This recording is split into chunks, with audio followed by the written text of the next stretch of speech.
एक बार की बात है, बुद्ध अपने अनुयायियों के साथ बैठे थे। तभी एक राजा उनके पास आया और बोला, हे भगवान, जब से मैंने आपकी शिक्षाओं का पालन करना शुरू किया है, हर कोई मेरी दयालुता का फायदा उठा रहा है। पहले मैं सचमुच बहुत क्रूर हुआ करता था। इससे पहले कि मैं आपका अनुसरण करता, मैं किसी को मौत की सजा देने में संकोच नहीं करता। लेकिन अब मुझे किसी को सजा देने का मन नहीं करता और अब मुझे गुस्सा भी नहीं आता। मैं दयालु हो गया हूं और सभी को दया की दृष्टि से देखता हूं। लेकिन लोग मेरी दयालुता का फायदा उठा रहे हैं। वे अब मुझसे नहीं डरते। मेरे राज्य में अपराध बढ़ रही है और लोग असुरक्षित महसूस करते हैं। इसके अतिरिक्त मुझे अपने शासन में अनेक समस्याओं का सामना करना पड़ रहा है। कृपया मुझे बताएं कि अब मुझे क्या करना चाहिए। यह सुनकर बुद्ध मुस्कुराए और जवाब दिया, राजा, आपके प्रश्न का उत्तर इस कहानी में निहित है। कृपया इसे ध्यान से सुने। फिर बुद्ध ने एक कहानी सुनाना शुरू किया। एक बार एक गांव के किनारे एक बड़े पेड़ के नीचे एक बिल में एक जहरीला सांप रहता था। यह सांप बिना किसी कारण के लोगों पर हमला करने के लिए कुख्यात था और दुख की बात है कि इसके घातक काटने से कई लोगों की जान चली गई। सांप के कारण लोग पेड़ के पास जाने से भी घबरा रहे थे। एक दिन एक साधु गांव से गुजर रहे थे और उसकी नजर वह सुंदर पेड़ पर पड़ी। उन्होंने अपनी यात्रा जारी रखने से पहले आराम करने और पेड़ की छाया के नीचे ध्यान करने का फैसला किया। उस गांव के कुछ लोगों ने साधु को देखा और उसे खतरनाक सांप के बारे में बताया और उसे पेड़ से दूर रहने की सलाह दी। हालांकि साधु बस मुस्कुराया और ध्यान करने के लिए पेड़ के नीचे बैठ गया। जैसे ही वह वहां बैठा, सांप अपने बिल से बाहर निकला और हमला करने के लिए तैयार था। साधु ने बिना किसी परवाह के सांप की निगाहें देखी और एक मंत्र का जाप करना शुरू कर दिया और चमत्कारिक ढंग से सांप ने उससे संवाद करना शुरू कर दिया। सांप ने साधु को संबोधित करते हुए कहा, हे मनुष्य, क्या तुम्हें मुझसे डर नहीं लगता? क्या तुम्हें एहसास नहीं है कि यह मेरा क्षेत्र है? तुम्हारी यहां घुसपैठ करने की हिम्मत कैसे हुई? भिक्षु ने करुणापूर्वक उत्तर दिया, मेरे मित्र, मुझे क्यों डरना चाहिए? मुझे किसी बात का कोई डर नहीं है। मैं मौत से भी नहीं डरता, तो मुझे तुमसे क्यों डरना चाहिए? ऐसा प्रतीत होता है कि तुम मृत्यु से डरते हो, इसलिए दूसरों को काटते हो। साधु की यह बात सुनकर सांप आश्चर्यचकित रह गया। अब तक इसका सामना केवल उन्हीं लोगों से हुआ था जिन्होंने या तो उसे मारने की कोशिश की थी या उसके डर से भाग गए थे। इसने कभी किसी ऐसे व्यक्ति का सामना नहीं किया जो उससे नहीं डरता था। साधु की बात सुनकर सांप उनके पास आया और उनके पैरों से लिपट गया और बोला, आप सही कह रहे हैं श्रीमान। जब भी कोई मेरे करीब आता है, मुझे ऐसा लगता है जैसे वे मुझे मार डालना चाहते हैं। इसलिए मैं खुद को बचाने के लिए उन्हें काटता हूं। यदि मैं उन्हें नहीं काटूंगा तो वे मुझे मार डालेंगे।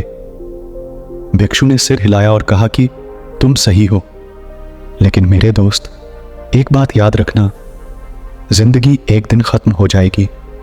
इसलिए सिर्फ खुद को बचाने के लिए दूसरों को नुकसान पहुंचाना उचित नहीं है।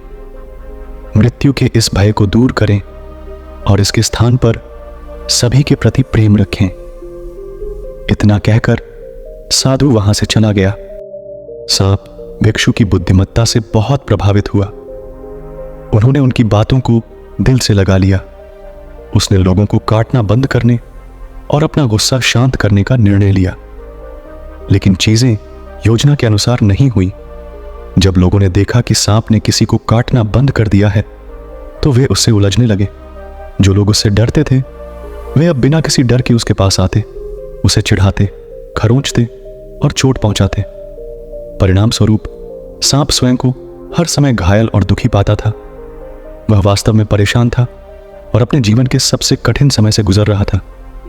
कुछ समय बाद साधु गांव लौट आया और उसी पेड़ के नीचे बैठ गया। लेकिन उन्हें आश्चर्य हुआ कि उन्होंने सांप को दयनीय स्थिति में पाया। भिक्षु ने आश्चर्य से उससे पूछा, क्या हुआ मेरे मित्र? किसने तुम्हें हानि पहुंचाई? सांप ने उत्तर दिया, हे धन्य, तुमने मुझे दयालु होने और काटना बंद करने की सलाह दी। जब से मैं तुम्हारी सलाह मानी तब से लोगों ने मुझसे डरना छोड़ दिया और सब मुझे सताते हैं। अब मुझसे कोई नहीं डरता। लोग आएंगे, मुझे चोट पहुंचाएंगे और मुझे दयनीय स्थिति में छोड़ देंगे। मेरे लिए जीवन बहुत कठिन हो गया है। यह सुनकर भिक्षु ने उत्तर दिया, मेरे मित्र, ऐसा लगता है कि तुमने मेरी शिक्षाओं को गलत समझा। मैंने तुमसे कहा था कि दूसरों को मत काटो, लेकिन मैंने तुम्हें आत्मरक्षा में फुफकारने से कभी मना नहीं किया। राजा के साथ कहानी साझा करने के बाद बुद्ध ने पूछा, राजा, क्या तुम्हें अपने प्रश्न का उत्तर मिल गया है? मैंने तुमसे कहा था कि तुम अपनी क्रूरता छोड़ दो, लेकिन मेरा इरादा यह नहीं था कि तुम एक राजा के रूप में अपनी जिम्मेदारियों को त्याग दो। यदि आप अपने राज्य में व्यवस्था बनाए रखना चाहते हैं तो आपको कानून तोड़ने वालों को दंडित करने के लिए पर्याप्त कठोर होना होगा। आपकी प्रजा को आपका सम्मान करना चाहिए और आपसे डरना चाहिए, अन्यथा आपके राज्य में अपराध और अराजकता फैल जाएगी। एक मजबूत नेता के बिना पड़ोसी राज्य आपके राज्य पर हमला भी कर सकते हैं।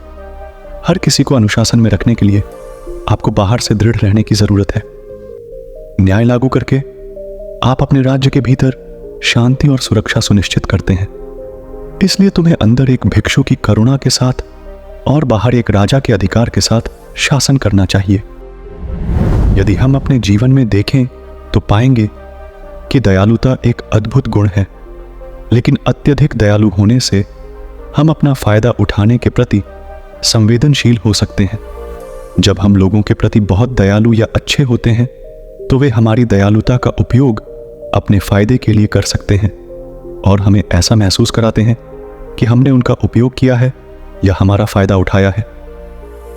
दयालुता महत्वपूर्ण है, लेकिन दूसरों को हमारी दयालुता का लाभ उठाने से रोकने के लिए खुद पर जोर देना और सीमाएं निर्धारित करना भी उतना ही महत्वपूर्ण है।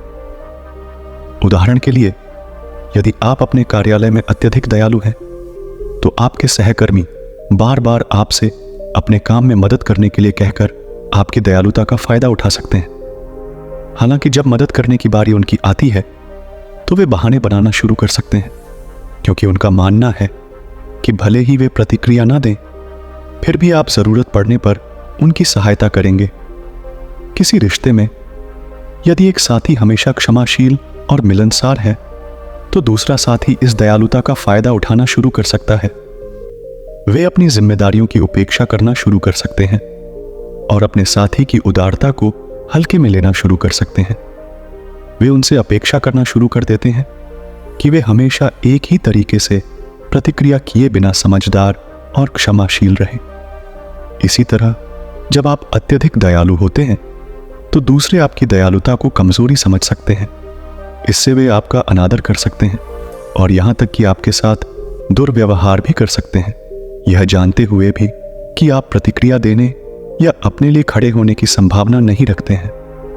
बुद्ध ने राजा को जो सलाह दी वह आज हम सभी के लिए प्रासंगिक है। हमारे आधुनिक युग में बुद्ध की शिक्षाओं से सीखना महत्वपूर्ण है।